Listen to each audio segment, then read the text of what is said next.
Olá, dia 31 de dezembro acontece tradicionalmente em São Paulo a Corrida de São Silvestre e muita gente acompanhou pela TV ou redes sociais esse espetáculo do esporte. Se você se interessou pela modalidade, nós vamos trazer dicas preciosas nesse Alesp Cidadania. Para essa conversa, eu recebo aqui conosco Bianca Vilela, que é fisiologista do esporte. Seja bem-vinda. Obrigada, Priscila. Muito obrigada aí pela oportunidade de falar de um tema tão gostoso, tão relevante e tão atual. Eu abri falando sobre a São Silvestre, né? Empolga as pessoas passando a São Silvestre. Tem gente que fala, eu quero correr também. Nossa, super empolga. Há quanto tempo temos essa corrida, né? Uma corrida muito consolidada e ano a ano as pessoas vão motivando. O avô corria ou corre, aí o pai, é uma questão até familiar. A São Silvestre ela integra muito a família, o que eu acho muito positivo, né? Quando a gente tem uma modalidade esportiva na qual a gente pode integrar a família, a gente tem um sucesso, ela se torna duradoura. Então, aquele avô que jogava vôlei, depois o pai, depois o filho, depois o neto vai jogar também, né? O esporte tem essa questão. E a São Silvestre empolga todo mundo há quantos anos, né? Você já correu? Não. Empolga, mas ainda não tô nesse nível de empolgação. Quem sabe depois do programa, né, eu mudo de ideia. É isso aí. Bom, e para quem olhou e falou assim, olha, eu quero correr, achei bacana, o que a pessoa tem que fazer? Quais são ali os primeiros passos? Porque uma corrida de rua ela não é tão simples ou você não tem os aparelhos ali de segurança, até que uma academia, por exemplo, oferece. Então, o que precisa fazer para começar? Bom, primeiro saber se o seu corpo está apto para aquela modalidade. Vamos imaginar que a corrida é uma atividade que demanda muito condicionamento cardiovascular e também a parte ali muscular, principalmente membros inferiores. Será que o seu coração está pronto para subir a Brigadeiro, por exemplo? Né? Tem um percurso ali de subida, de descida, então tudo isso vai exigir mais do seu corpo. Primeira coisa é check-up. Fazer aquele tradicionalíssimo exame de sangue para ver se está tudo ok, colesterol, porque as deslipidemias, a parte das gorduras sanguíneas, elas são muito impactantes para o coração. Então, será que seu sangue também está apto, né? Porque tudo, o nosso corpo é um aparelho. Quando a gente fala da fisiologia do exercício ou do esporte, é exatamente isso. O que acontece com o seu corpo quando você se movimenta? E é muito diferente você se movimentar aqui, por exemplo, fazer um movimento de braços, ou então sair correndo 10, 15, 20, até 42 quilômetros, como é o caso de uma maratona, não é o caso da São Silvestre, mas tem até a ultramaratona, que é acima dessa quilometragem. É claro que para iniciantes vão pensar em corridas de 5K. Que é aquela tradicional, né? A gente teremos muitas corridas, inclusive, esse ano. Então, quem está começando vai começar pela de 5K. Primeira coisa é passar no médico e entender se seu corpo está apto para aquele esforço. No cardiologista? Cardiologista. Você pode começar com um clínico geral, por exemplo. Ele vai pedir os exames básicos e aí te encaminhar para fazer os exames cardiológicos. Ele também pode fazer esse tipo de triagem. Então, primeira coisa é passar no seu médico de confiança. Cardiologista, excelente. Então, não dá para... Não. Achei bacana, final de semana, tem uma turma que se une, principalmente ali na USP, né? Tem vários grupos, no Ibirapuera também, aqui pertinho da gente, que acabam se juntando também para formar as equipes de corrida. Não dá para arriscar. Não. Nós somos criadas, né? Priscila, e você vai lembrar disso, com aquela expressão de se virar nos 30. No esporte é diferente. A gente não pode sair ali correndo, achando... Porque tudo existe a questão da intensidade. Quando a gente fala de uma modalidade esportiva, a gente trabalha as intensidades. E a corrida é alta intensidade. É claro que uma caminhada é diferente. Eu falo que o que é a corrida? É quando você caminha tão rápido que você passa a correr. Então, primeiramente, passar por um médico para saber se você está apto. E os iniciantes vão começar caminhando, não correndo. Tem um período certo, um horário, um tempo de caminhada que seja seguro, né? Para depois poder correr? Por quanto tempo ele tem que se expor à caminhada? Tanto tempo do dia, daquela caminhada, quanto o período que vai fazer isso. Sim. A gente vai falar da musculação também, né? Que é a base de qualquer modalidade. Mas falando da corrida, para me preparar para uma corrida, quanto tempo eu levo para isso? De 3 a 6 meses, para você começar a dar aqueles trotinhos e começar a intercalar caminhada com corrida. Então, antes de 3, 6 meses, esquece que você não vai correr nem 5 minutos. Eu, por exemplo, não aconselho a esse tipo de atitude. E outra questão, né, a frequência semanal, eu diria pelo menos 3 vezes por semana. Ah, mas só 3 vezes por semana? 3 vezes por semana é bastante. Lembrando que você, depois a gente vai falar mais da musculação, se você me perguntar, e se eu tiver oportunidade de falar também, sou muito fã, sou adepta da musculação. Esse ano eu faço 30 anos de musculação. Olha. Nossa, Bianca, mas você não é fortona. Não, eu não quero ficar fortona e é muito difícil ficar fortona, né? Sendo mulher e sendo uma mulher ali que daqui a pouco estou na casa dos 50, né, gente? Vamos lembrar que tem uma questão da idade também. Então, a musculação não serve para essa questão do fisiculturismo. Antes, o fisiculturismo no Brasil não é o tema da nossa pauta, mas é interessante falar, né? Não era tão mencionado. Hoje está em altíssima. Então, gente, lembrando, musculação não é só para isso. Musculação é a base de qualquer esporte, de qualquer modalidade e da sua longevidade. Então, você vai trabalhar primeiro esses fundamentos dentro da musculação para preparar quem? Músculos, articulações, ligamentos, nervos, tendões, para aí sim você ter um trabalho cardiovascular compatível.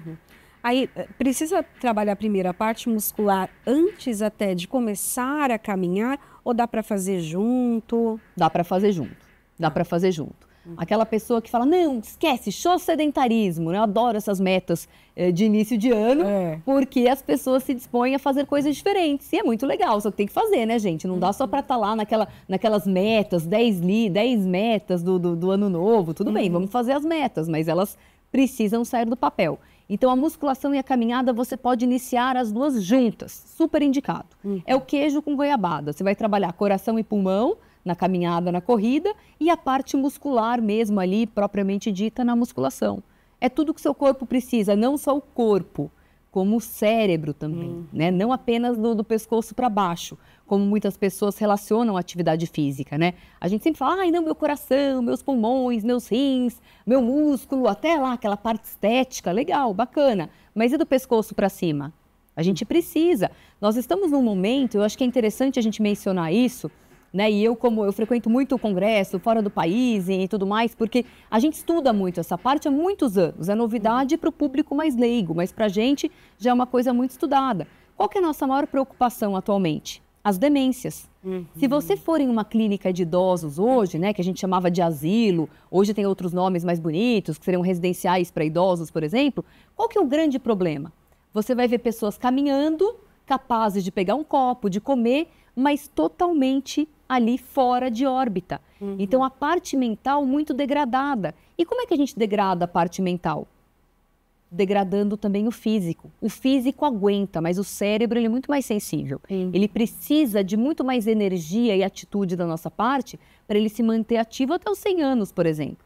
Eu não sei se nós duas vamos chegar até os 100 anos, provavelmente sim, né? Provavelmente sim, mas um bebê que está nascendo hoje, ele pode, talvez, né, a gente não é uma certeza, mas a gente acredita, nós que somos da área da saúde, nós acreditamos que essa nova geração que está chegando agora vai viver 120 anos. Olha o problema. Será que esse cérebro vai aguentar tantos maus tratos? Porque hoje a gente vive um processo de maus tratos físicos, né? Nosso próprio corpo está sendo prejudicado. É sedentarismo, é alimentação totalmente equivocada, uma quantidade de açúcar e de bebida alcoólica, assim, exponencial.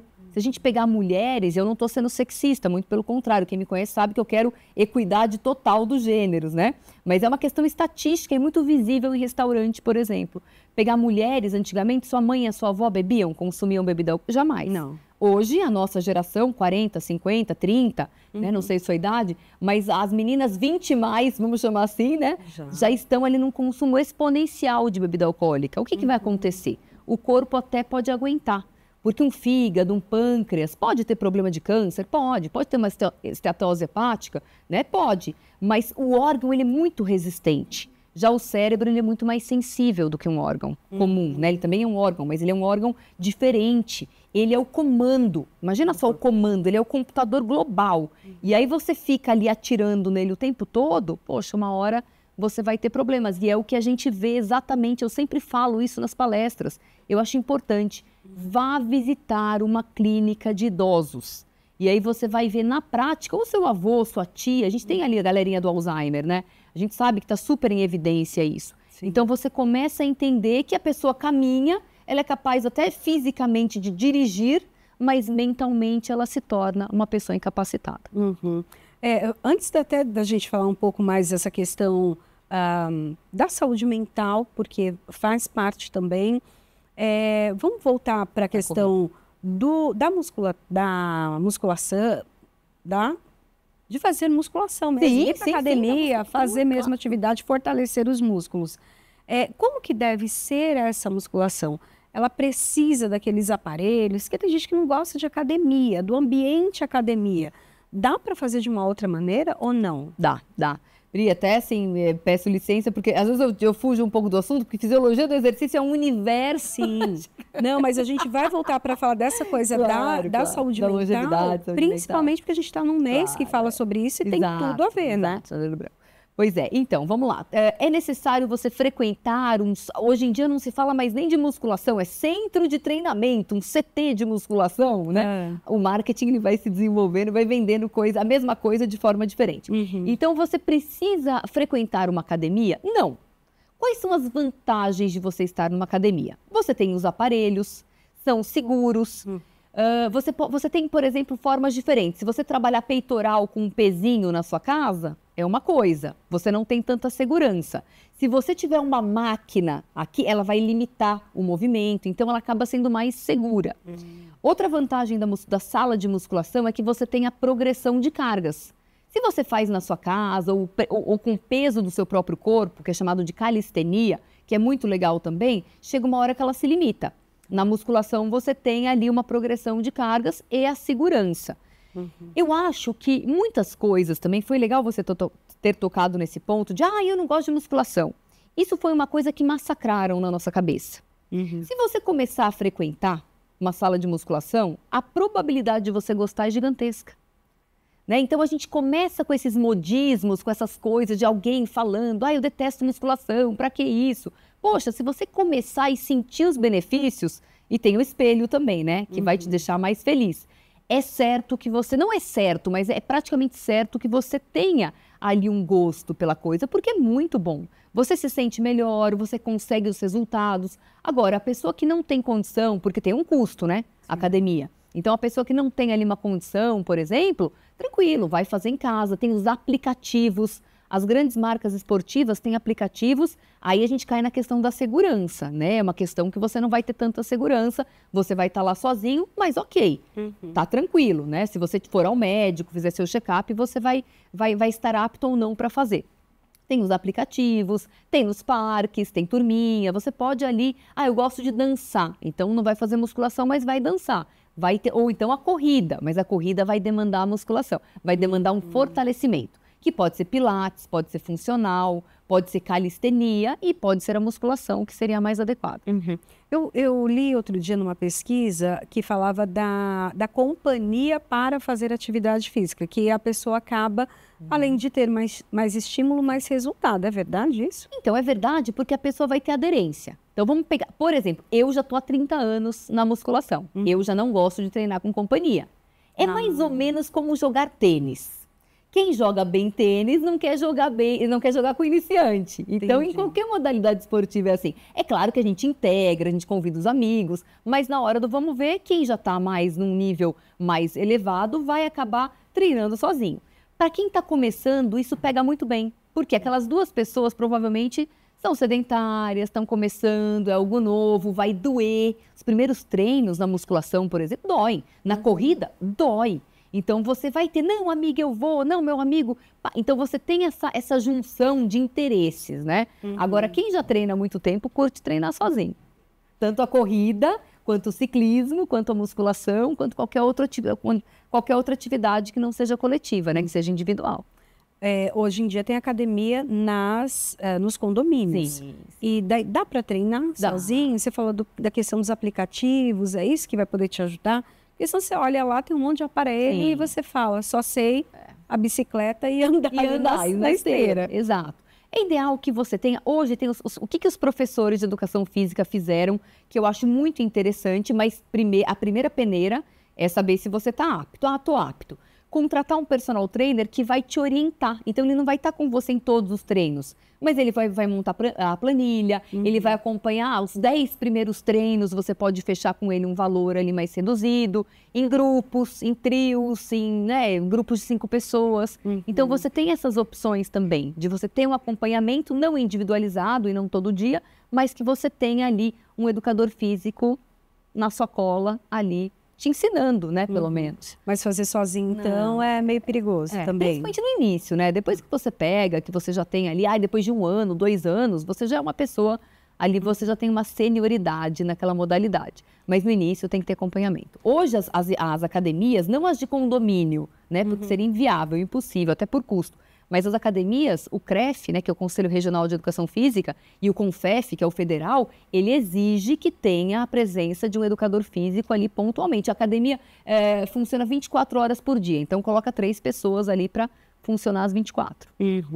Você comentou sobre a questão da dor. E muita gente acaba abandonando a atividade física por conta da dor, seja ali na lombar ou joelho. O que você indica em relação a isso? Para a pessoa, principalmente quem está a fim de começar a correr, né, e precisa se preparar, não desistir no meio do caminho. Começou a doer e falar, não quero mais. O que acontece? Vamos imaginar que a pessoa tenha uma lombalgia, né, que é uma inflamação na musculatura lombar. E aí ela pegue lá um treinamento no aplicativo, agachamento. Vai sobrecarregar a lombar. Então aquele quadro que já estava possivelmente crônico vai piorar ainda mais. Por isso a importância de alguém te acompanhando para que realmente, a gente vai fortalecer de um outro jeito, né? Aí ela vai te orientar, porque a dor muscular é diferente, uma dor de lesão, de uma dor, por exemplo, de eu fiz panturrilha e meu músculo ali doeu em função de uma microlesão. Uma microlesão é muito positiva. Por quê? O que é uma microlesão? Imagina que eu estou aqui fazendo bíceps. Poxa, eu trabalhei o meu bíceps. O que vai acontecer com as fibras musculares? Imagina que tem uma lâmina, né, de fazer barba ali. A gente faça assim, pequenos cortezinhos naquela fibra muscular, bem tênues, bem sutis.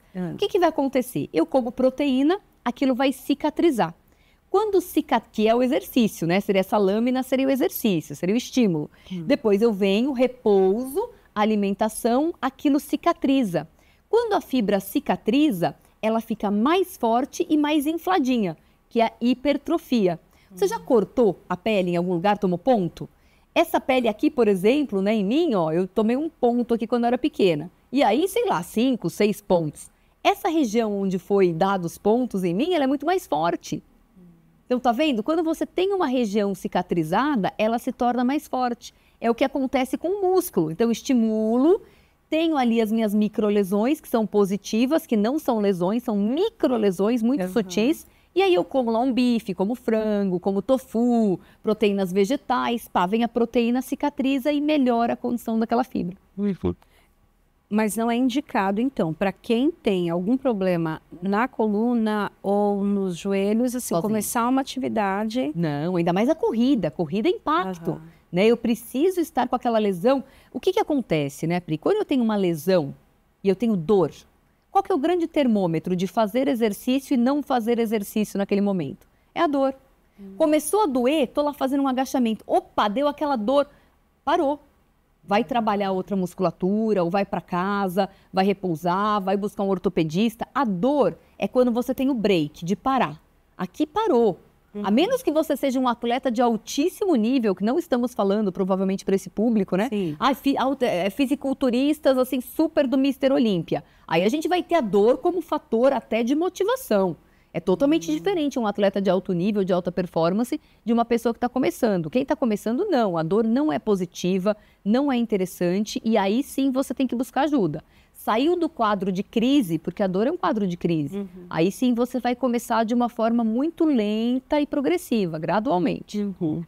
Bom, agora vamos falar do benefício também para a mente, né? Você contou para a gente essa questão da demência, o quanto impacta também a questão...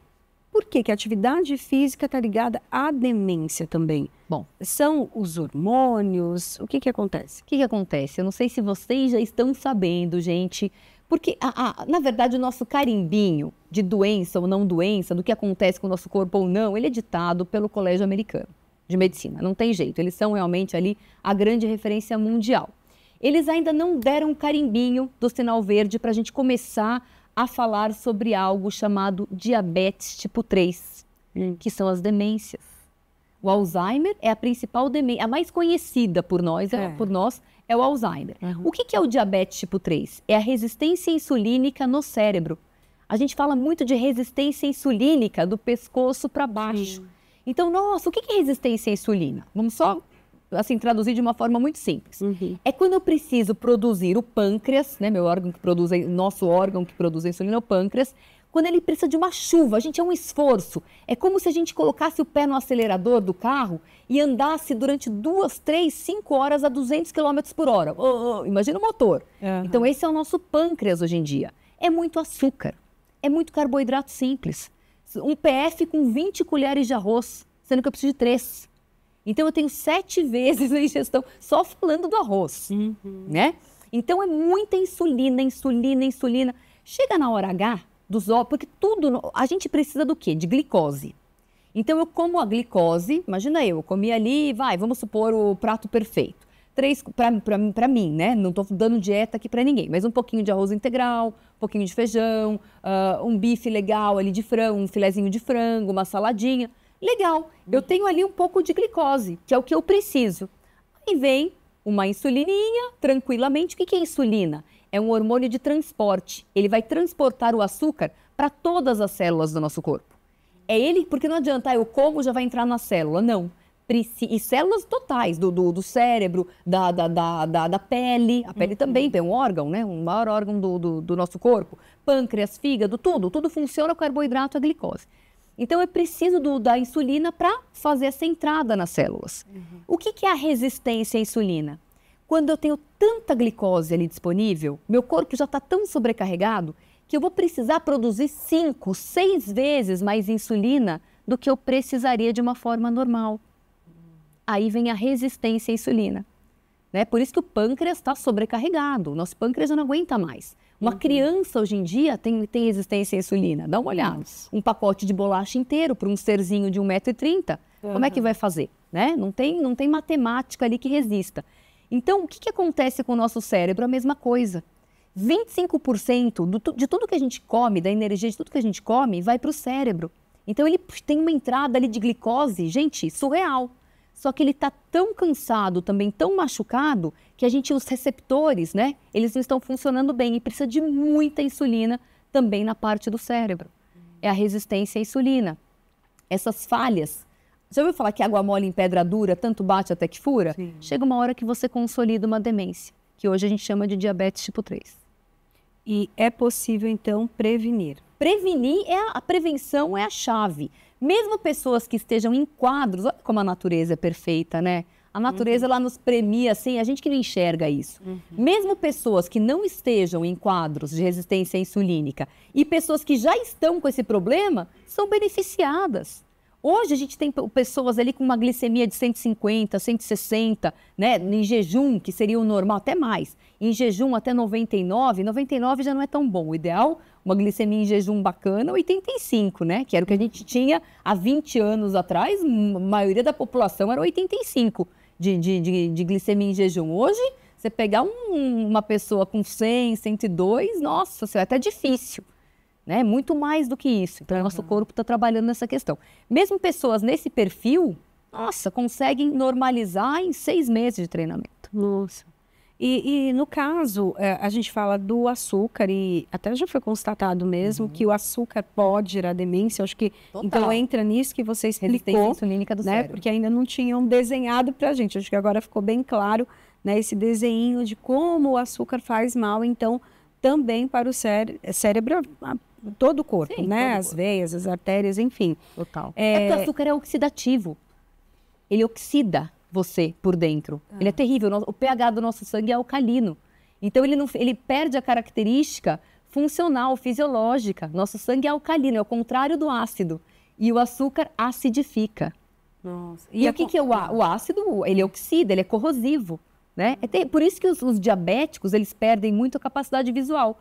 porque os capilares sanguíneos dos olhos são fininhos, fininhos. E vem o açúcar com esse poder de acidificar, de oxidar, e vai ali detonando, literalmente, os capilares sanguíneos e muitos diabéticos perdem até a visão.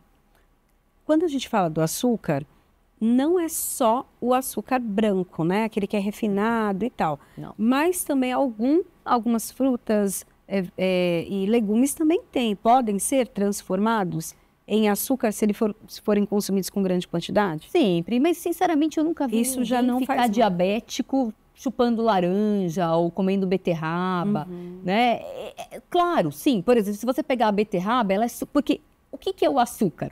O açúcar é um carboidrato, né? Temos vários tipos ali de carboidrato. É um carboidrato. Nós temos 2 tipos de carboidrato. Os complexos, que também têm muita energia, mas lógico, gente, não nos fazem mal. Vamos categorizar. Aqui as frutas, os legumes, a gente pega os tubérculos, mandioca, inhame, cará, maravilhoso, gente, pelo amor de Deus, ninguém vai ficar diabético, gente, comendo banana, podem ficar tranquilos, né?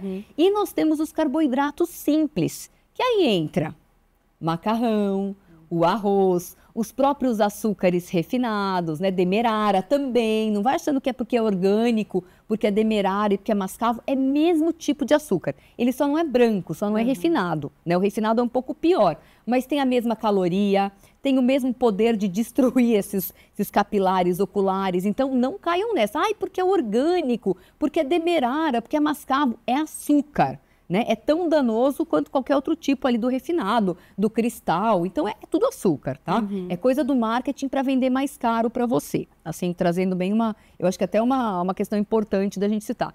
E aí vem toda a parte de ultraprocessado, que é uma dica legal para o pessoal aí de casa e para nós que estamos aqui. Ao invés de ficar contando caloria, distribua os alimentos em 3 categorias. Isso o Ministério da Saúde fez em 2014, pouca gente fala e é uma informação tão rica, tão importante. O alimento in natura, esse, gente, à vontade. Ninguém vai ficar diabético, chupando laranja, comendo mandioca, fiquem tranquilos, tá? Então é o alimento in natura, que é a laranja, que é a mandioca, que são os legumes, papapá, tudo certo.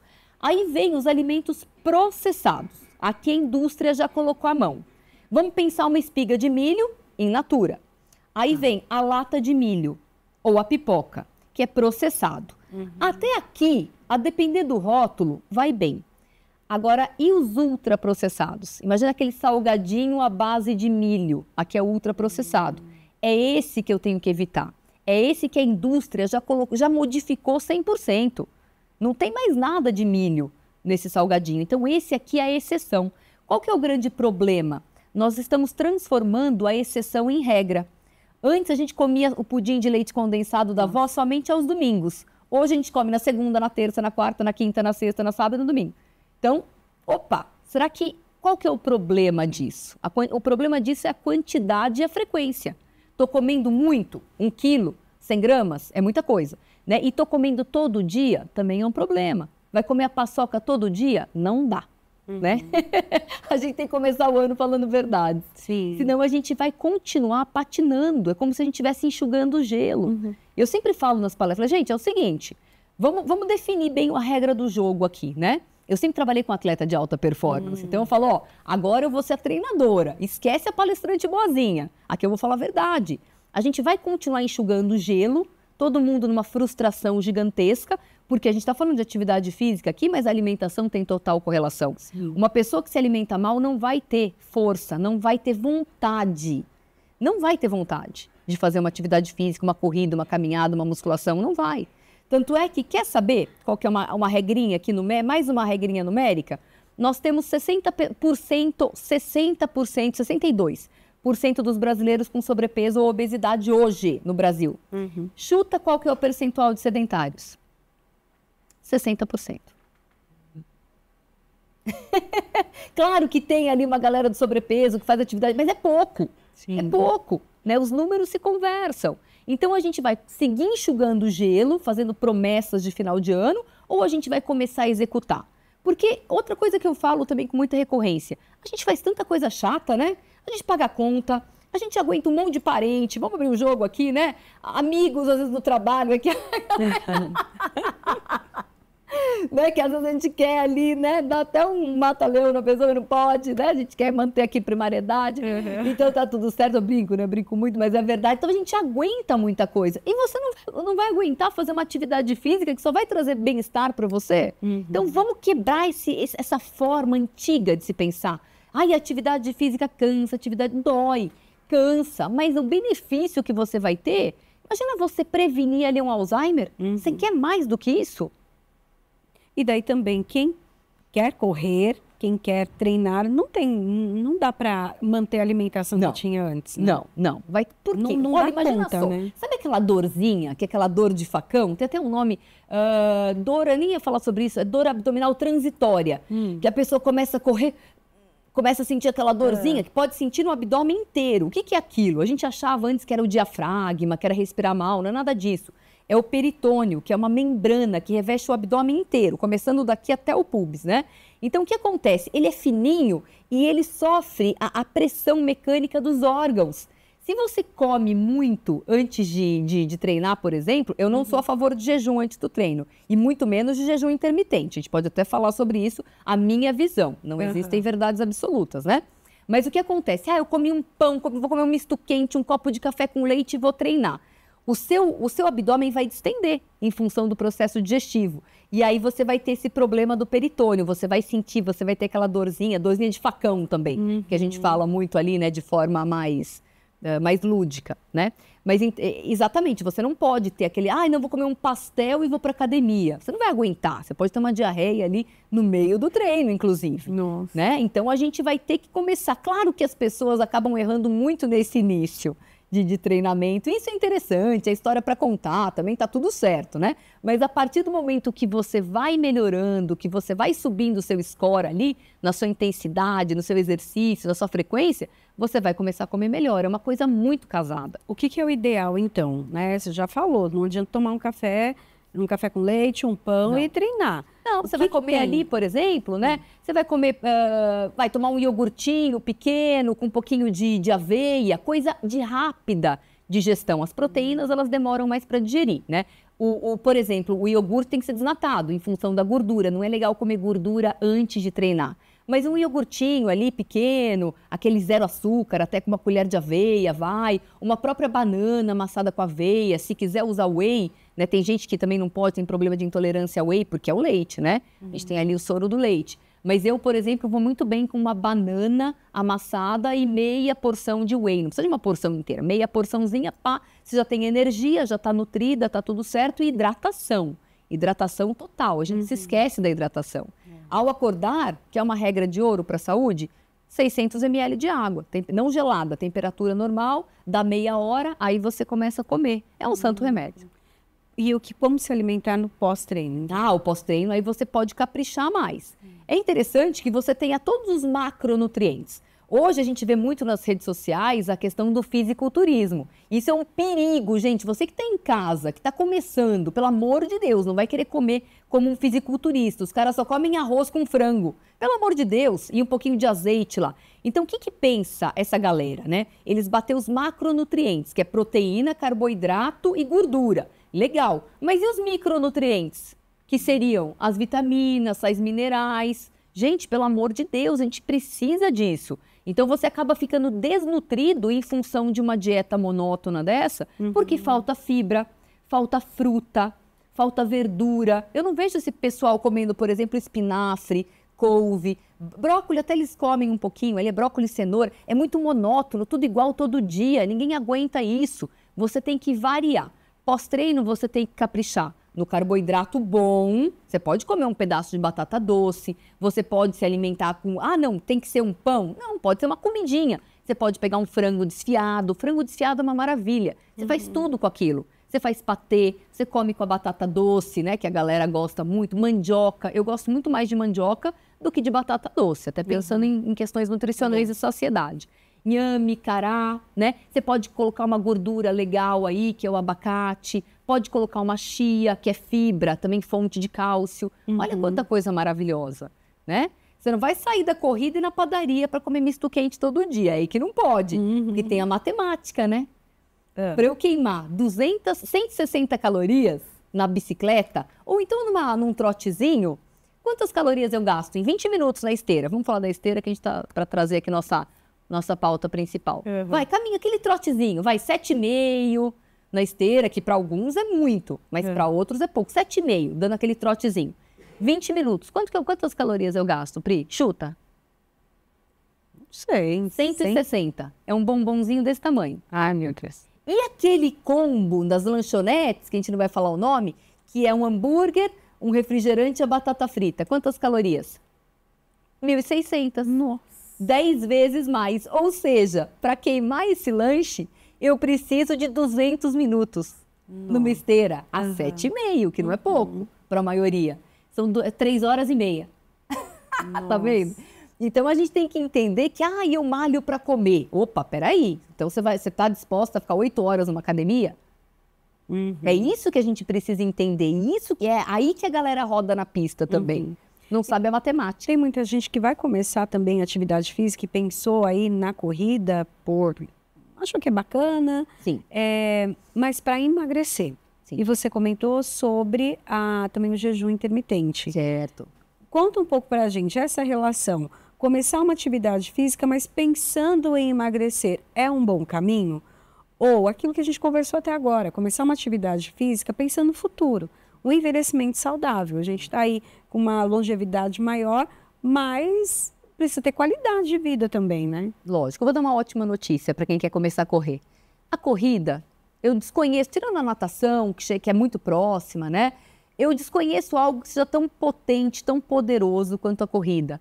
Correr é sensacional, só que leva tempo, gente. Imagina que você vai correr ali durante 1 hora e você vai eliminar, sendo muito otimista, 450 calorias. Depois a gente volta para o jejum intermitente, acho legal fechar com ele. 450 calorias. Para eliminar 1 quilo de gordura, não essas dietas malucas aí que você perde músculo. Gente, eu não posso perder músculo, eu quero perder gordura, né? Para perder 1 quilo de gordura, eu preciso eliminar 8.000 calorias, em média, né? Então, quantas horas correndo? Por volta de 16 horas correndo. Olha a matemática aí, gente, mais uma vez. Então, correr dentro de 1 mês, eu consigo. A pessoa vai conseguir fazer 16 horas de corrida, quem corre. Então, legal, muito bacana. Vai eliminar aí 1 quilo de gordura, dependendo da alimentação. Só que o que as pessoas fazem com muita frequência? Isso a gente vê no nosso dia a dia, né? Na prática mesmo. Começam a recorrer a remédios, que agora está super na moda, a gente nem precisa falar o nome do remédio, mas são as canetas ali, que é um emagrecimento rápido. Só que a cada 4 quilos, a cada 10 quilos, 4 quilos, isso já está consolidado ali em revisões internacionais. Até 4 quilos é de perda de massa muscular. Gente, pelo amor de Deus, é dificílimo você recuperar essa massa muscular. Então, fuja desse tipo de medicação. Repetindo, fuja desse tipo de medicação. Você vai sair do tratamento infinitamente, não são 2 vezes pior, é infinitamente pior do que você começou. Então, a menos que você tenha ali uma necessidade muito importante, olha, se a pessoa não emagrecer, ela vai ter ali um AVC, uma coisa muito, né, como por exemplo uma bariátrica. Tudo bem, ninguém está falando que não é para fazer, mas são pouquíssimas pessoas que devem recorrer a esse tipo, né, de intervenção tão radical. E as canetas a mesma coisa, é para tratar diabético descontrolado, gente. Isso não é para emagrecer, é que usou-se o negócio para uma finalidade, né, totalmente equivocada.